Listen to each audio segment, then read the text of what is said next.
Well, thanks for coming to this special class on understanding feminism. As I told you, I'll be discussing feminism in the Google Classroom, which I couldn't do because of some technical errors. So what I have decided is I'm recording this video and I will subsequently post this video in YouTube, so you can watch this, and then we will discuss the if there is any questions during our class sessions. So let's just begin with feminism.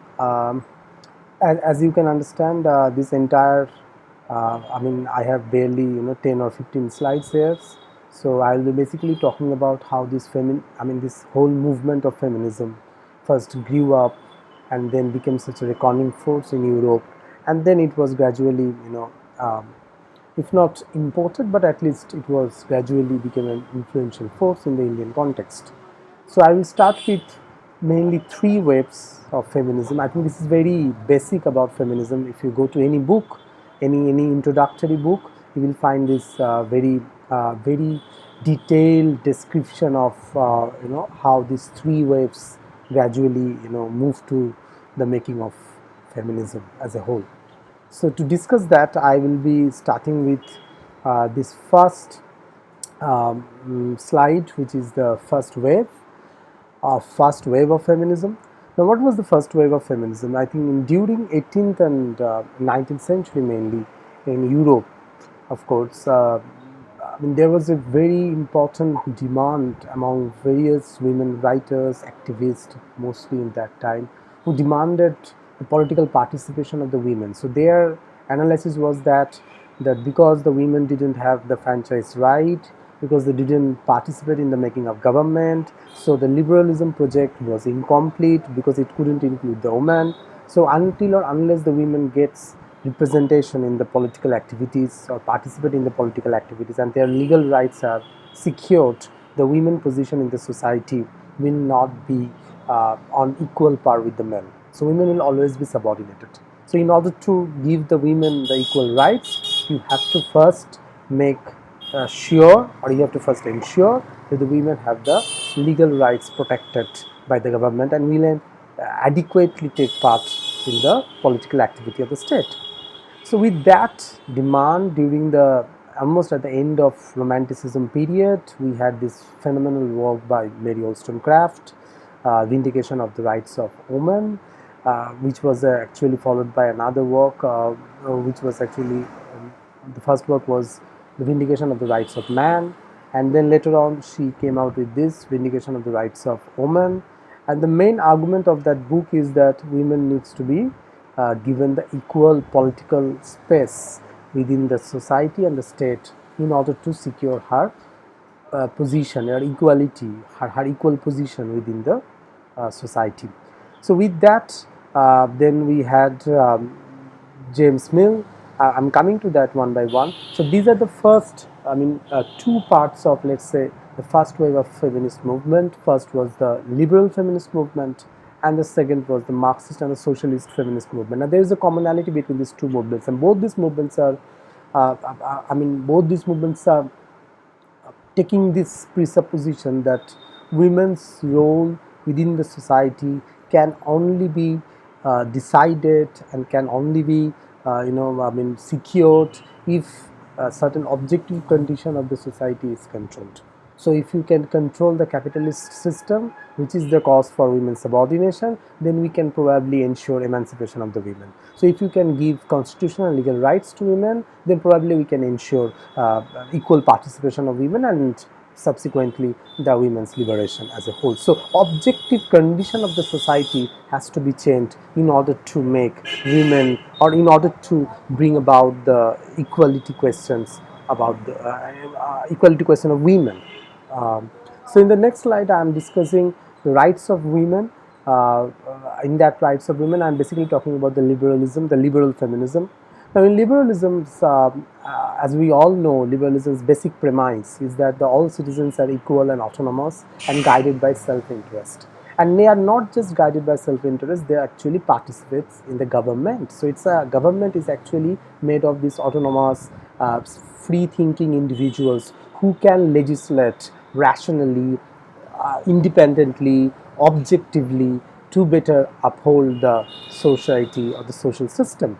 So this is the basic premise. And what Wollstonecraft is basically doing in 1798 is actually bringing that premise within the context of the feminist movement to argue that, look, until you extend the same measures to the women's, the whole project of liberalism will remain incomplete. So with that particular preponderant notion of making women free through legislation, I think the subjection of women, that is by John Stuart Mill, very famous book.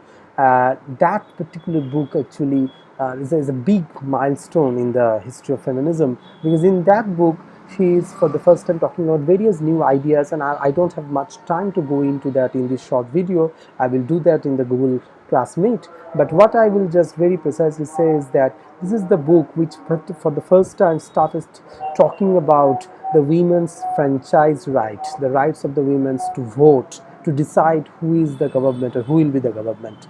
Betty Friedan, that is the last term, and one of the, again, a very important book, but the last part of the slide where I have written this feminine mystic idea by Betty Friedan. Now this idea is a very important idea again, where Betty Friedan is again arguing for constitutional rights to women. So underlying the liberal feminism is the assumption that the inferiority of women is solely due to their political and legal status. Now this is what I just argued, that liberal feminism, Marxist and socialist feminism, both are agreeing to the fact, concurring to the fact that women's condition within the society can only be changed by certain external reworking of the social coordinates. So if you can change certain socially dynamics, if you can bring about some new ideas within the social, then probably we can have the emancipation project afoot. So legal rights is a major call, is a major, call out of, let's say, the entire liberal feminism. But the question that I have posed is that whether legal rights alone can really, bring about the equality. Because if you give the constitutional rights to the women, does that really mean that women have equal status within the society? Or voting rights does necessarily guarantee the equal participation of the women in all spheres of society? So I think since we're coming from India, we very, we can very strongly identify the proposition that I'm making here, that we all see how women's in a very vigorous and in very collective fashion participate in various elections. But then what is the outcome of that? Does those big queues we get to see during the time of election, does that really transpire the actual condition of the women in the Indian society? Does it really show that women have really become politically mature and can take their own decisions? So we all know that those queues are one aspect of the Indian society. Women are standing in numbers to cast their votes, but there is an other side to that, that most of the time these women are influenced by various factors, their husbands, their male counterparts in the society, and how their political viewpoints are influenced by that. So if we keep that picture in mind, then we can probably understand what is the lacking in this understanding of liberal feminism. So with that note, let me move to the next slide.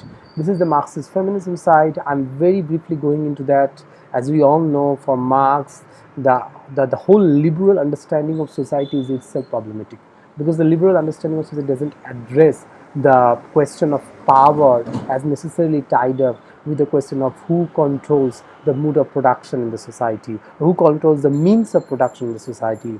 So, for example, if the means of production are controlled by certain capitalist figures, certain capitalist corporations, then the entire social system will be guided by or dictated by these bodies, these corporations, largely these economic bodies. So the question is that women's liberation cannot be achieved until we have a new whole understanding of social order. So for that we need to first overthrow the capitalist system. So Engels published this work, The Origin, in 1845, and this is the work which very importantly introduced the notion of private poverty. As you can see the book cover of that particular book, it is very clearly written that the origin of the family, private property, and the state. This was the name of the book, and what this book talked about. This book said that the problem of women's subordination in the society is because of this rise of private property. So the moment this understanding of the private ownership question came into being,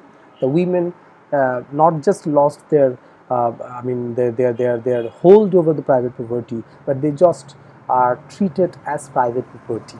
So this is one very important study by Engels, which ultimately concluded that the overthrow of capitalism can only transform the condition of women. Then comes the Juliet Mitchell's and Nancy Hartstock's, as I have written there. Now, Juliet Mitchell is saying that dual system theory. I mean, this is a very interesting proposition by Juliet Mitchell, where she is saying that women's liberation is not possible solely on the terms of throwing or overthrowing capitalism. I mean, you just cannot. You just cannot afford to be satisfied with the fact that I have overthrown the capitalist system, so there is a equal participation of the women, so the women are ultimately liberated. You need to have a dual strategy, dual pronged strategy, which means that you have to, on the one hand, constantly contest, challenge the idea of capitalism, or not just the idea of capitalism, the economic system of capitalism, and on the other hand, you have to constantly critique and challenge patriarchy. So you have to be always, balanced between this challenge of capitalism and this challenge or contestation to patriarchy. Nancy Hartstock is saying that look, in Marx's entire, corpus of Marxist works, Marx often talk about a proletariat standpoint, and she has very interestingly tweaked with the idea, and then has talked about feminist standpoint. That feminist standpoint is very close to the proletariat standpoint, as the proletariat is someone to whom the knowledge of exploitation is so clearly it's so clearly recorded in proletariat's mind, because proletariat is someone who is exposed to the exploitation more than any other. So proletariat has that vantage in the whole Marxian schema of things, the proletariat is someone who is exposed, who can better understand the exploitation than the general mass. Similarly, according to Nancy, women can better understand exploitation of the patriarchy, the subtle working of patriarchy, this subtle, let's say the subtle, this alliance between patriarchy and capitalism. So women's standpoint, the feminist standpoint, can better explore or unmask the working of capitalism and patriarchy. So you have to have this dual pronged strategy of constantly questioning the both. So let's now come to the second, on the fourth slide, and this is the question that is missed by both the first wave feminist movements, the liberal and the Marxist. The question of who is the woman. So if the woman is someone whose constitutional rights is not recognized, does that mean that just by giving constitutional rights can you really ensure her freedom, her emancipation? Again, the second question which is posed again the Marxist feminism is that since capitalism is the central axiom around which the entire the proletarian struggle is weaved, so the question is that once capitalism is removed, can we really ensure that the women's rights are recognized or women's have equal participation in the society? So the question these two strands of first wave feminism couldn't address is who is the woman first. Until we understand who is the woman, how this identity of the woman is created within the society, we can never really create any level playing field where the woman can have equal recognition and rights and mobility just as the man has. So to ensure that, we need to move to this second wave feminism, and this very famous, I'm sure all of us have been introduced or have come across this line, which is that one is not born woman but rather becomes a woman. That famous line from Simone de Beauvoir's very famous book The Second Sex in 1988, and this is the text where she for the first time brought this issue of who is a woman. Is a woman somebody who is born, So therefore, is woman a natural category? Is somebody who has certain physical and biological features? So somebody who is supposed to only, you know, be a child, or woman is somebody who is made to be a woman? So isn't it the fact that in our society, in our, I mean, the way a woman is groomed within the structure of family, within the structure of society, within the structure of every other institution, I mean, those things are responsible for women's second status within the society. So woman is a second to man. That's mainly because of this social grooming. So until we can contest or deconstruct that social grooming, we can never really come to any position wherefrom we can critique the condition of, I mean, we can critique the patriarchy and the condition of women's subjection in the society. So with that, let's now move to the second waves, some of the major strands of the second waves. So as I already have introduced, the major question of second wave is the identity. Gender is a construct, a social construct, a cultural construct. So gender is not something that, I mean, conventionally we generally associate gender with our sex organ identity, which is not the case. It is something socially construct. It's true that we have different kinds of physical shape or physical construction, but that doesn't really explain why women are treated as a second citizen. So to understand that, we need to understand gender as a social construct. And this very famous book by Shulamit Firestone, The Dialectic of Sex. Now, this is the book where she is very strongly bringing this notion to the forefront that women are generally treated as the object of sex in our society. So it's an object of pleasure in our society, and as an object of pleasure, she is supposed to perform certain kind of roles. And the first major role is, of course, the mothering. So Shulamit Firestone is saying that, look, mothering, this whole act, the sacrosanct act, the most glorified act within our society, I think that act is something needs to be questioned. That is really mothering a freedom, or is mothering is a kind of enslavement, that as if you are now trammeled within certain kind of strictures, that being a mother you have to do certain things, you are not supposed to do certain other things. So mothering is a kind of limitation. It is one kind of control over your sexual identity. So according to Shulamit Firestone, then we have to come out from this, this is imposed, let's say an imposed restriction on the women, that women are first daughter, then a mother, so has to be a child. I mean, that's reproductive element needs to be cleared up. Now there is a whole debate, and I'm not going into that whether mothering is really subjection or subjugation, or mothering is also a kind of subjectivation. So I mean, there is a very very rich literature available on these particular questions, and I'm not giving you the final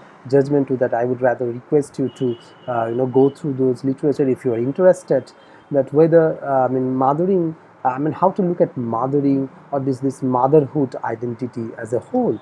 Now let's come to the second, I mean not the second, the fourth strand in the slide, which is the cultural construction of woman is responsible for subordination. It's very clear. I mean, that is what precisely I have dealt with, I have described here. And the last is, of course, Kate Millett. I mean, Kate Millett is someone who is bringing about literature. I mean, because this video is mainly meant for the student of literature, so you will be very curious to, I mean, not just curious, you will be very happy to know that Kate Millett brought some very interesting issues. For example, how literature, starting from, let's say, medieval period, has portrayed women. So, for example, if you go to the entire medieval and the Renaissance literature, mostly Lady Macbeth figures, or if you go to fabliaux, medieval fabliaux, if you go to medieval romance, who is a woman, an object of sexual interest again, somebody who is a domestic angel, she is within the home, enlightening the home. In fact, even in Jane Austen, I mean. Well, of course, it is again a very contentious proposition. But then look at what the women characters of Jane Austen are doing. I mean, what Richardson's portrayal of women is basically talking about. Who is the that damsel who I mean the poetic voice in Kubla Khan wants to meet. I mean, there are numerous examples in British literature, in continental literature, and even in Indian literature. Cholona Moi. I mean, let's talk about that identity of Cholona Moi. I mean, who is Cholona Moi, by the way? Who is this? I mean, let's say Bonalata Sen. I mean, I'm not saying that these texts are very patriarchal texts, but I'm just inviting you to ponder on it, that who these figures are and what kind of function these figures have within the text, and that probably give you an idea how literature has dealt with the issue of women's voice or women's representation as a whole. Madeline Fry, I mean, this is very interesting to me, and that's why I have put it. Not many accounts of feminism will, I mean, not many accounts of feminism has Madeline Fry in their entire description. But Madeline Fry is saying that, look, feminism, I mean, the subjection of women, the subordination of women can never be understood until we focus on our everyday practices of patriarchy. So, what is the everyday practices of patriarchy? The way patriarchy performs, not as a very meta concept, but patriarchy is something which is enacted in our everyday encounter. The way within the metro, within buses, we reserve seats for women. The way we believe that women should have certain queue in while booking for railway tickets. Women should have some other, other gateways to enter into a particular fair, or should have other queues while entering into circus or any kind of entertainment programs. In fact, in many in many cinema halls also, you will find that some seats are reserved for women. So women have certain front seats in a classroom also. So that again shows that how we practice patriarchy in our everyday. So with that, now let's move to the next slide. In the next slides, we are talking about psychoanalytic feminism. It's a very important strand of second wave feminism. It's a very complicated at the same time, and again, a video like this cannot entirely explain it. But the main question of psychoanalytic feminism is that Oedipal complex, as described by Freud, as we all know, uh, is showing that the women's could not resolve the Oedipal complex the way man could. So the women's psyche, or in that sense, the construction of psyche is always in a condition of flux. It is always in a condition of an unresolved tensions. So women could not resolve her position within the tripartite design of father, son, and mother. So, father, daughter, mother. In that triangular relation, women's position is always a position of lack. It is always a position filled with tension. It is a position where she is all the time grappling with on how to, negotiate this overarching presence of father, and at the same time sympathize with mother. She can neither abandon her mother, nor can she very gladly embrace her father. So this complex is there in the women's psyche. Now what feminists are arguing is that Nancy Chodorow, as I said, Dorothy Dinestens, the psyche is not something which is always in a state of condition because the Oedipus complex is unresolved. Rather, psyche is in a tension because her psyche is actually a social construct, and it is the grooming of mother which is responsible for this tension, this perpetual tension in the women's psyche. So, how many of us, how many of us would deny that how we treat a daughter and how differentially we treat a daughter from a son, right? So, I mean, when there is a daughter, what kind of toys we offer to a daughter and what kind of toys we offer to a son. So, I mean, if there is a daughter, we will offer, this various kinds of homemaking toys, cooking toys, and if there is son, we will give them, some kind of bat, ball, football, and all that. And this very clearly shows that how we groom a daughter, and this is why Chodorow is proposing dual parenting, that instead of women being taught to learn or acquire the skills of managing home, women should also be learned, or if not be learned, if should be taught on how to compete in the public world, at the same time how to form certain universal ideas, how to participate in the knowledge discourse. So women are not to be just taught about the homemaking things, and that is only possible if woman is brought up in a dual parenting system. So Gilligan is saying that contextual decision-making approach, as opposed to universal decision approach of men, is a very important attribute of women. So women are emotive, their decisions are contextually made, their decisions, moral decisions are even arrived at through certain kind of contextual and emotional balancing, which is unlike the men. So men are generally, more akin to making some universal decisions, while women are more respondent to their context. Women are more premised, based, rooted in her context, which is good according to Gilligan, and that should be treated as a very important, feature, important aspect of women. So now 2 points to sum up in this psychoanalytic feminism. Uh, First, the psychoanalytic feminism replaced biological or essentialist ideas with social and cultural explanation. This is a very important point, that from nature biology we are now moving to nurture culture, uh, you know um, um, this nurture culture aspect of the women. So women are not just biologically born; they are nurtured, they are cultured in certain ways. Psychoanalytic feminism is basically describing how this process of nurturing, culturing, or acculturation of the women is going on and is embedded in our psyches, and how without questioning those elements in the psyche, we can never really, come to a situation or condition where the women's right can be, preserved, that the women's liberation is possible. Now, the second aspect of the psychoanalytic feminism is that emphasis is on difference than equality. Again, a very important point, that the question of difference, right? So the women are different from men. It's true. Nobody is disputing that. Freud is right in identifying it, that the women are different. But how to deal with that difference? Should we look down upon the women because of that difference, or should we concede in equal space for the women? And the second point is that how to, talk about difference. Is difference something that we should do away with, or we should retain difference? We should admit that the women are different and that's why they are equal. It's a very complicated idea, but then it's a very important idea, that look, women are contextually driven, women are emotive, women's psyche is not something the way men's psyche is constructed. Women's psyche has its own distinction, has her own, hallmarks, and let's preserve those things. Let's retain the idea of difference. Let's not make difference into a distance.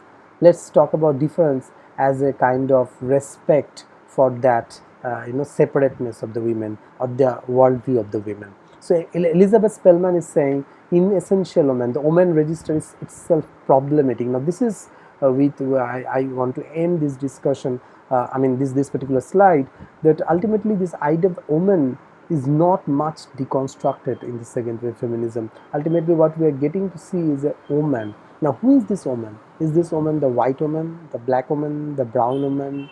Who is this woman they are talking about? It's true that in describing this psyche, the specificity of this psyche, the distinction of this psyche, the second wave feminism could very importantly brought out the question of cultural identity, or brought out the question of culture as an important, uh, you know important feature or important marker in the making of the woman identity. But it could not talk about who this woman is. Is this woman the British woman or an Indian woman? Because ultimately we all know the way the psyche of Indian woman is constructed through nationalism, through, this colonialism, post-colonial anxieties, education, and many other things, caste, race, and various things are there.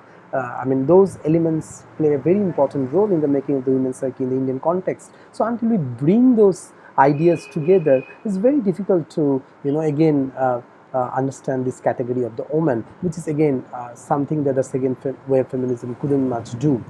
So let's talk about briefly on postmodern feminism. Postmodern feminism is, again, as we all know, postmodernism is a critique of the modernism, and what they're basically critiquing here, the dualistic thinking. So modernism is based on this dialectical, dualistic kind of thinking. So in that dialectic, or in that binary, one side is always privileged where the other side is not. So man is privileged over the woman. So if you have to question the position of the women, then you have to question this modernist understanding of binary.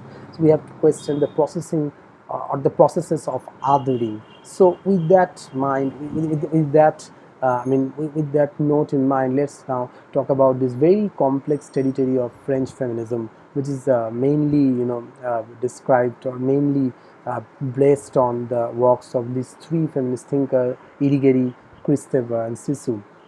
So what is Irigaray's position? Irigaray is saying that retrieving the female language which is foreclosed in the patriarchal language.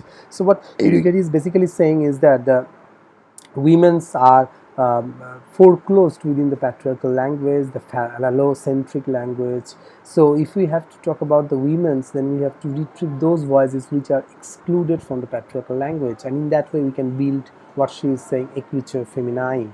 We can build pluralistic epistemology that defies dualism. So in order to bring that plurality, to bring out that marginal, not just marginal, almost foreclosed voice of the women, in bringing out that voice, in building up an écriture féminine, we can possibly question the phallocratic or the phallocentricity of any language or knowledge formation.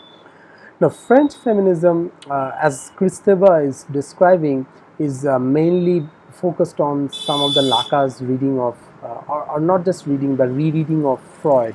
So, according to Lacan, woman is lack within the language. Woman is somewhere missing. I mean, there is no trace even of woman. There is a an yawning silence as far as the woman's language is concerned.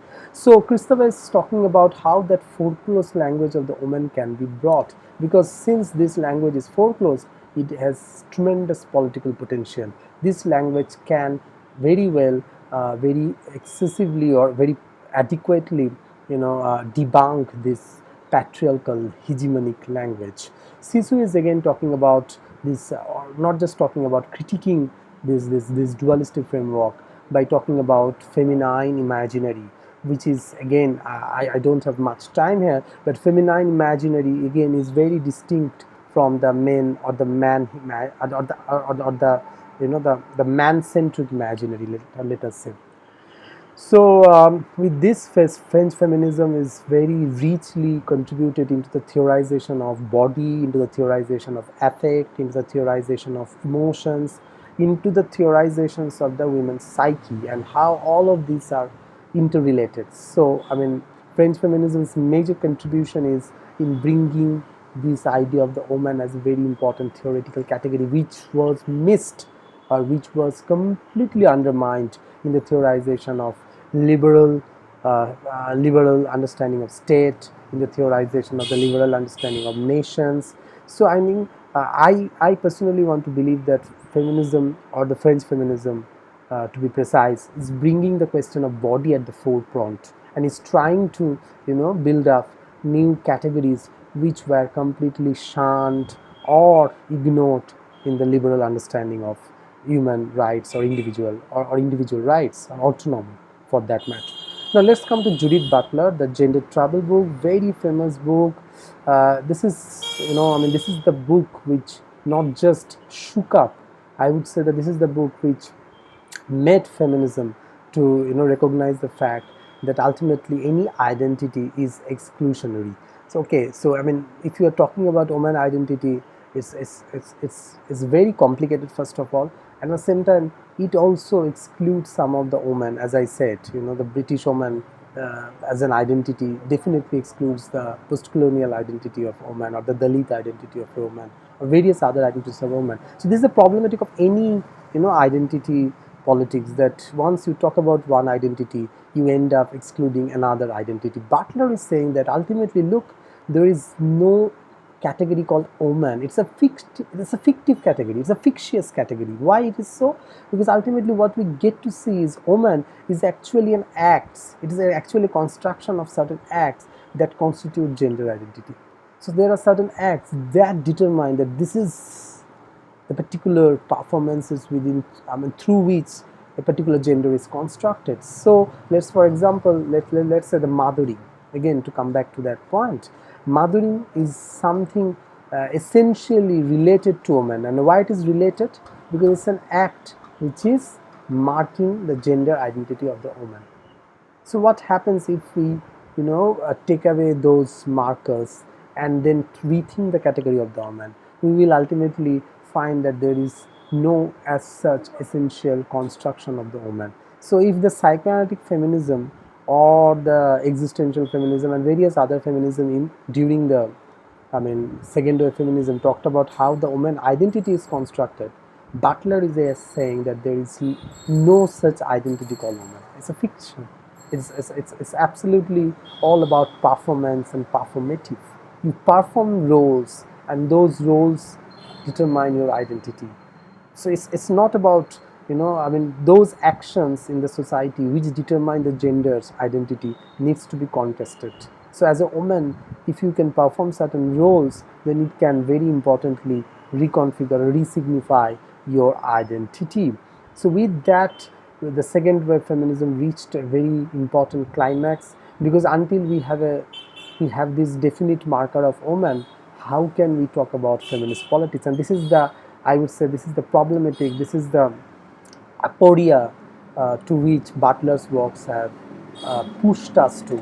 We ultimately don't know from which position then we can talk about the woman, and that's where the standpoint theory and various other kinds of intersectional categories, or the theories of, I mean, theories of, let's say, you know, queer and gay and various other kind of sexual identities, that came in a very major fashion during the 90s and 2000s.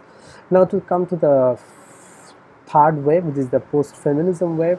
Now, very simply, this is the wave which very strongly questioned all kinds of theoretical categories. It says that ultimately feminist politics is about living feminist lives. So it ultimately boils down to those everyday moments in which a woman negotiates with patriarchy, negotiates with various kinds of supremacist thinking, various kinds of powers, and in those everyday acts of negotiation, ultimately the feminist living is, as enunciated.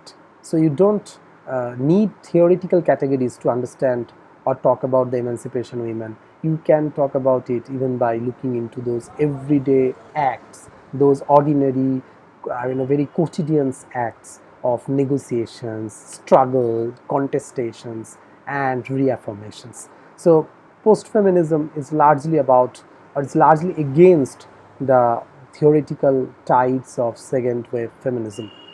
Now, just to conclude, ultimately, what all these waves are basically talking about. First, that woman is not a monolithic construct. Difference of women from men needs to be preserved. This is very important. A different idea of equality. Now, legal means are not enough. Legal, again, I mean, the first wave feminism taught us this. Reorientation of the woman identity in the society. Second wave feminism, we need to rethink in which way woman's identity is produced, constructed in the society, and from homogeneous to heterogeneous identity, or idea of woman, or the identity of woman. So woman is somebody who is heterogeneous, who is multiple, this plurality of this various formations, these various kinds of, experiencing gender um, domination. So with that note, I want to say thank you. In the next video we will again meet.